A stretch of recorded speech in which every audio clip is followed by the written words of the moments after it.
¿Qué es lo que determina el valor de las empresas? Esto es lo que yo digo, el valor de las empresas es determinado por las decisiones de sus gerentes. Vamos a ver después financieramente que están los flujos, el riesgo, en fin. Pero son las decisiones las que determinan cada uno de esos parámetros. Así que finalmente, ¿qué es lo que determina el valor de las empresas? Es la decisión de sus gerentes, las decisiones. Les voy a contar tres historias que ilustran decisiones y consecuencias. Y la primera la contó el doctor Goldratt y está grabada en un video del año 1999, la contó. Y es una historia de alrededor de 1980, por ahí. Es una empresa que fabricaba y sigue fabricando con nuevos nombres maquinaria agrícola. Una empresa que vendía 10 billones de dólares y alrededor del año 80 tuvo pérdidas sorpresivamente por primera vez en un trimestre después de 25 años. Entonces el directorio decidió que tenía que cambiar el gerente general, cómo era posible. Así que cambiaron al gerente general y eligieron a una persona que tenía una fama de ser una persona dura, que conseguía resultados. Así que lo primero que hizo fue, vamos a reducir costos, y pidió una lista de todos los SKU que fabricaba, todas las partes y piezas que fabricaba en todas las plantas. Tenía muchas plantas, imagínense, 10.000 millones de dólares no se fabrican en una sola planta, normalmente son varias plantas. Y pidió también cuál era el costo de producción y cuál era el costo de comprarlo afuera. Entonces, todo lo que saliera más barato comprar afuera, se iba a comprar afuera y así íbamos a reducir los costos. Y eso lo hizo por segunda vez consecutiva, porque la primera vez, al haber menos productos producidos, los costos se absorbieron en menos productos, por lo tanto subieron los costos, y ahí quedaron algunos de estas partes más baratas afuera también. Entonces lo hizo de nuevo. Lo que es increíble es que uno no se dé cuenta de que, a ver cómo es posible que antes de la decisión era más barato, ahora, o sea, era más barato producir y ahora es más caro. Pero no se preguntó estas cosas, porque como vimos en la sesión anterior, las decisiones basadas en la contabilidad de costos, bueno, este es un ejemplo, distorsionan, pero son prevalecientes. Siguen habiendo muchísimas decisiones en este sentido. Entonces, tercera acción, dice, ya hemos reducido los costos con esta acción de externalizar lo que se puede externalizar. Entonces ahora vamos a activar las plantas. Y preguntó, ¿cuál es la eficiencia de estas plantas? Le dijeron 93, 94%. Dice, no, pero espérese un momento. ¿De qué me están hablando? ¿A cuántos turnos están funcionando las plantas? A un turno. Dice. Esa no es la capacidad de las plantas. Las plantas pueden funcionar las 24 horas, o sea, 3 turnos. Calcúlenme las eficiencias con esos números. Por supuesto, llegaron como a 30%. Lo que hay que hacer es aumentar la productividad y así vamos a reducir los costos. Entonces hicieron esto y le empezaron a decir, no tenemos plata para la materia prima. No es problema. Y fue y consiguió créditos en 206 bancos para financiar más materia prima. Y llenó las plantas. Y produjo una cantidad de inventario gigantesco, pero al final del año, ¿qué es lo que pasó? Que hubo un balance muy favorable, porque todos esos costos fueron absorbidos y están en un activo, y el estado de resultados mostró una ganancia así de grande. Y él se llevó un bono para la casa. ¿Qué es lo que pasó al año siguiente? No supo más qué hacer y dijo, bueno, mi trabajo está hecho, voy a ir a otra empresa a arreglar las cosas, y renunció. Entonces el siguiente gerente general que contrataron no sabía qué hacer con tanto inventario y con tanta capacidad y tenía que parar plantas, entonces despidió a 30.000 personas. Hizo unos ofertones para salir del inventario. Muchos agricultores dijeron aprovechemos de renovar maquinaria y pidieron crédito en los bancos. El problema fue que los 2 años siguientes fueron de sequía, perdieron las cosechas, algunos perdieron, muchos perdieron su campo. Y esta es la historia de decisiones basadas en el mundo de los costos que llevaron a estos resultados.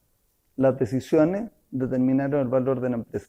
Fue tal el desastre que tuvieron que cambiarse de nombre.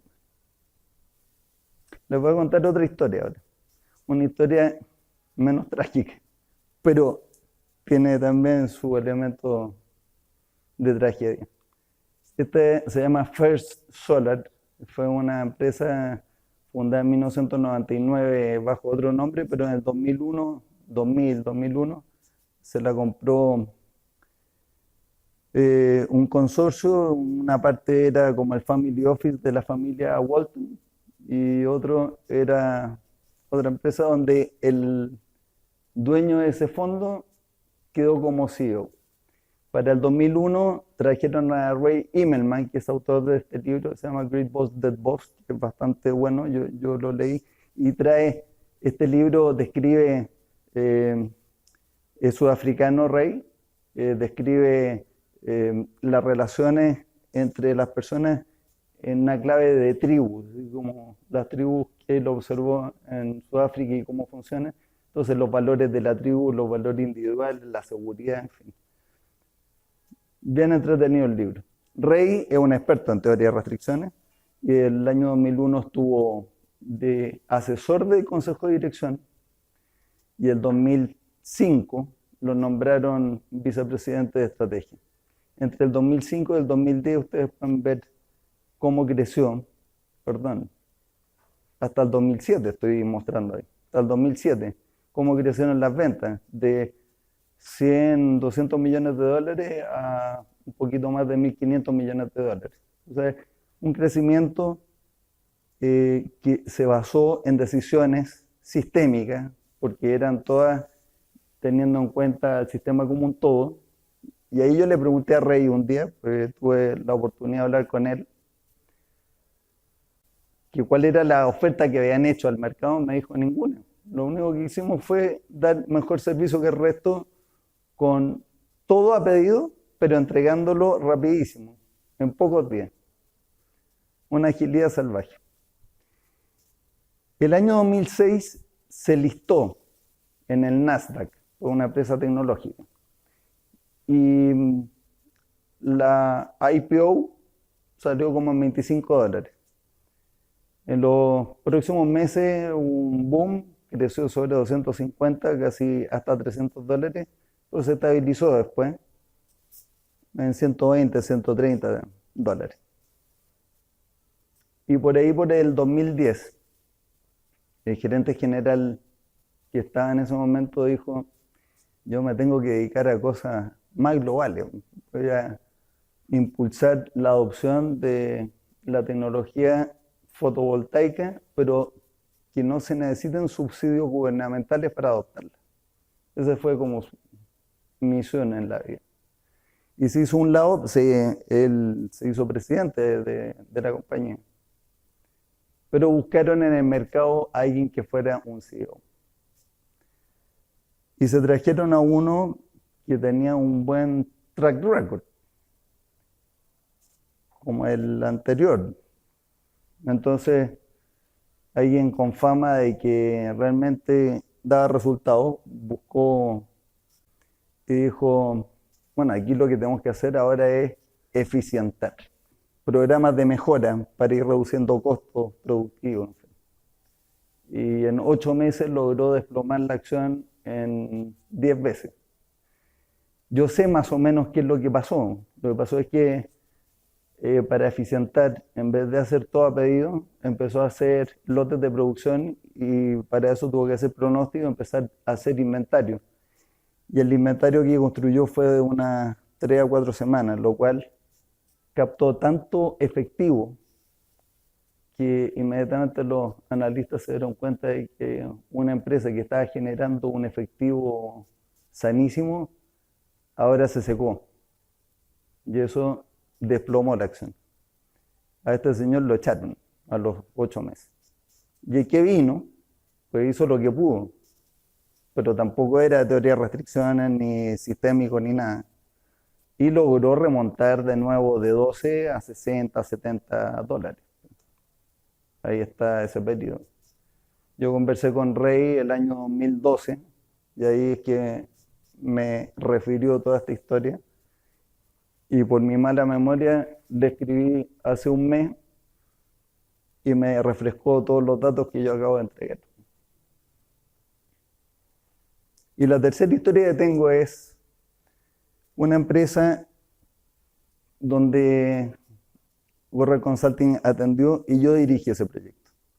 Se llama Más Capital, una empresa en México, que lo que hace es dar créditos a micronegocios. Imagínense, $200 aquí, 300 acá, 150 acá, o sea, son realmente créditos pequeñitos. Entonces, para juntar una cartera interesante que genere un interés, que eso es el ingreso de una financiera, entonces hay que hacer unos cuantos miles, ¿cierto? Bueno, el sistema de micronegocios, o sea, de microcréditos, funciona haciendo grupos. Haciendo grupos. Así que esta empresa se fundó el año 2005 siguiendo el mismo modelo que han seguido muchas otras empresas, copiando muchas cosas de lo que el Premio Nobel de Economía, que no me acuerdo de qué año fue, Muhammad Yunus, popularizó por el Banco Bangladesh. Creo que la realidad de Bangladesh es muy distinta a la de Latinoamérica. En Bangladesh a uno le cortan las manos y roba, aquí no. Entonces es más difícil cobrar. Y fueron creciendo. Y crecieron mucho. Y crecieron a tal punto que el director, que es científico, se empezó a dar cuenta de que había peligro en este crecimiento, porque veía que había mucho peligro de descontrol, de inestabilidad. Y se encontró con el libro La Meta, este que escribió el doctor Goldratt, y cuando lo leyó, dijo, yo necesito aplicar estos conceptos a mi empresa, y no busco. Por ahí por el 2010 empezamos a trabajar y yo lo guié, todavía no teníamos ni idea qué era lo que íbamos a ofrecer distintos mercados. Lo guié a mejorar la operación a tal punto que estaban en un 78% de tasa de recuperación, lo cual la hacía muy inestable todo, porque bueno, es tasa de recuperación total de capital e intereses. Pero aún así, no puede uno sobrevivir con esa tasa de recuperación. Entonces, cuando empiezan a haber mucha morosidad, empieza a existir un grado de morosidad alto, se empiezan a restringir los créditos. Entonces, baja la tasa de colocación. O la tasa de colocación baja, también hace bajar el ingreso potencial a recibir en ese periodo. Entonces dice, bueno, todos los gastos que tengo no los voy a soportar con esta. Entonces sueltan la mano y vuelven a crecer, vuelve a subir la morosidad, vuelven a bajar y así se va, ¿no? Y esto es la realidad de todas las microfinancieras en México. Entonces hicimos un trabajo de mejorar esto y llegamos a tener tan buen análisis que para mayo del 2013 tuvimos una caída importante de las colocaciones, producto de que el análisis estaba muy bueno. Entonces teníamos que hacer algo para que, sin que la tasa de recuperación volviera a caer, empezaran a aumentar los créditos. Entonces ahí disparamos una nueva oferta. Entonces toda la empresa ahora, sin descuidar la operación, se enfocó a ver cómo logramos capitalizar sobre la nueva oferta, que no voy a explicar ahora cómo es, no está publicado, pero eso es bastante largo, pero tuvo bastante éxito. Y durante los siguientes años ahí está el crecimiento. Y donde dice fin es que nosotros terminamos nuestra intervención en esa compañía. Le pedí, eso fue por el 2016, 2015, octubre del 2015. Le pedí a Mauri Ojeda, que es el director comercial de la compañía, que me actualizara con los números hasta el día de hoy. Y esta es la tabla de tasa de recuperación. Los colores verdes significan sobre 97%, cuando hay rojo es de 95, No, amarillo 95-97 y entre 90 y 95% es rojo y por debajo 90 es negro. Hay algunos negros que pasaron a rojo, esa sucursal está ahí en Capilla, pero el resto se ve bastante sano. Algunos pasan a amarillo, vuelven a verde. Y las colocaciones, cuando nosotros terminamos, estaban bajando, habían tenido una crisis, le habían robado en esa época $1 millón en una sucursal. Entonces, recuperarse de un golpe así es difícil y uno ve que no hay un golpe tan bestial en los números. Está bastante estable y por lo que me contó ya están creciendo y para este próximo año 2019 tienen una meta de llegar a, ahí dice los números en millones de pesos mexicanos. Están en 210, 220 millones, llegar a 350 más o menos. Las decisiones de esta compañía son todas enfocarse en lo que saben hacer. Basado en estas tres historias, yo les puedo decir qué es lo que yo creo que determina el valor de las empresas. Es las decisiones, pero decisiones ¿para qué? Para dos cosas. Para lograr flujos futuros y para que el retorno a esos flujos futuros tenga cierta probabilidad de ocurrir. Mientras menor la probabilidad, mayor el riesgo. Entonces, hay acciones o decisiones que pueden reducir los flujos, pero si reducen mucho más riesgo, aumentan el valor de la empresa. No es solamente aumentar los flujos, sino que también es reducir los riesgos. ¿Cuáles son los factores de riesgo? Yo aquí puse 4 genéricos. La colaboración de las personas, el atractivo de la empresa en el mercado. Esas dos cosas son factores sobre los cuales tenemos control dentro de la empresa y podemos tomar decisiones. Y luego viene bloqueo por externalidades negativas y cambios tecnológicos, pero esas dos cosas afectan a todos los competidores por igual. Por lo tanto, las decisiones que podemos tomar para ir generando mayor valor tienen que ver con qué atractivo, o sea, qué oferta le vamos a hacer al mercado y, por otro lado, cómo podemos hacer más atractivo también el lugar de trabajo para nuestros colaboradores, porque mientras más colaboren ellos, mejor va a ser la productividad. ¿Cómo se maximiza el valor finalmente? Como ustedes saben, todo este club tiene que ver con teoría de restricciones y ya en las 2 primeras charlas les expliqué que lo que nosotros pensamos, que las empresas son como una cadena donde la resistencia a la cadena depende del eslabón más débil. Entonces, si uno administra el eslabón más débil, está administrando la cadena como un todo. Así que las decisiones que hay que tomar son aquellas donde uno identifica cuál es la restricción que quiere explotar al máximo y todo lo subordina a esa decisión. Los tipos de restricciones que tienen las empresas son 6 o 7. Está la restricción interna de capacidad, o sea, cuando me quieren comprar más de lo que yo soy capaz de producir y tengo que dejar de vender porque no soy capaz.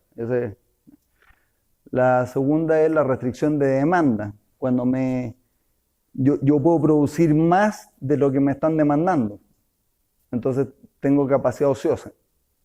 Ahí hay decisiones que hacer con eso. O sea, uno puede hacer como hizo el de la primera historia, llenar de inventario y sufrir las consecuencias, o de tener máquinas, bueno, en fin. Luego viene la restricción de mercado. El mercado no es infinito y uno tiene una participación de mercado. Cuando uno se acerca, empieza a crecer en participación de mercado, va aumentando la probabilidad de venderle a clientes más riesgosos. Entonces, cuando uno aumenta el riesgo, baja también, reduce el valor de la empresa. Por lo tanto, no conviene hacer monopolio. Luego están las restricciones físicas también de espacio, O sea, uno no tiene espacio infinito para almacenar inventarios de materias primas o productos terminados o lo que sea. Y de capital. Y está la restricción obvia de la capacidad que tienen los gerentes de ocuparse de cosas, de administrar la empresa, de tomar decisiones. Entonces, finalmente, las restricciones que hemos elegido,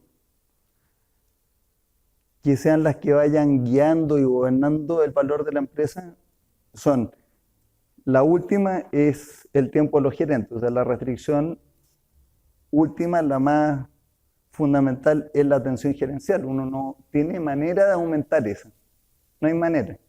O sea, usted se le acaba el tiempo a un gerente y usted pone un segundo gerente y en vez de aumentar, disminuyó la capacidad, porque las discusiones hacen imposible la toma de decisiones. Entonces, vamos a ver cuál es nuestra sugerencia. Pero luego los gerentes tienen que ir tomando decisiones para ir saltando de demanda a capacidad interna y siempre ir manteniendo este crecimiento donde uno va expandiendo capacidad y llenándola de ventas hasta que vuelva a ser la demanda. O sea, ahí es la demanda hasta que vuelva a ser la capacidad, la demanda, la capacidad y así. Y va creciendo. Entonces, ¿cómo hace uno para explotar la restricción que es el tiempo? Es cuando uno no le disuelve, no le diluye la atención a los gerentes en muchas cosas, sino que se enfoca en una sola cosa. Por eso esta es la fórmula, como la receta, la fórmula mágica. Construir una ventaja competitiva decisiva, una a la vez, y las capacidades para capitalizar en ella, en mercados lo suficientemente grandes para no estar restringidos por el mercado, sin agotar los recursos de la compañía y sin correr riesgos reales. Y cuando uno ha construido esto, lo hace primero en un modo como artesanal. Hay que preocuparse de cada detallito de la producción, de la operación, de cómo va a vender. De todo. Y cuando ya tiene la máquina funcionando, establece procedimientos como automatizados. O sea, ya entrena a la gente y los que van entrando van aprendiendo cómo se hacen las cosas. Entonces tiene su proceso, una primera capa, una ventaja. Mientras el resto no imite, eso es una ventaja. Cuando el resto imite, esto se vuelve el estándar del mercado. Y si uno goza de la ventaja en modo automático, entonces se liberó la capacidad de los gerentes para pensar en la siguiente. Esta es la teoría de cómo se maximiza el valor de la empresa.